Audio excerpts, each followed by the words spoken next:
মদিনায় মরতে চায়। শেখুল হাদিস জাকারিয়া রহমাতুল্লাহি আলাইহি হিজরত করে মুহাজিরে মদিনী হয়ে গেছেন।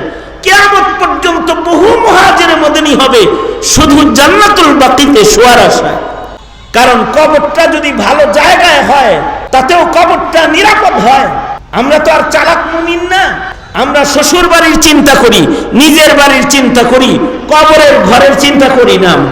গাঙ্গের ওই পার শ্বশুর বাড়ি, তারই যাইব না, ও মেয়েরে বিয়ে করেন যেত না, বছরে যাইব 2 বার। এর লেগে নদীর ওই পার, তাই শ্বশুর বাড়ি পছন্দ হয় না, নিজের বাড়িও পছন্দ হয় না।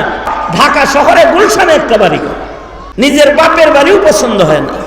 নিজে বাড়ি করছে যেটা, এ বাড়িতে থাকবে কয়দিন, শ্বশুর বাড়ি যাইব কয়দিন, নিজের বাড়িতে থাকবো 5 বছর, 10 বছর, 50 বছর, এর বেশি না।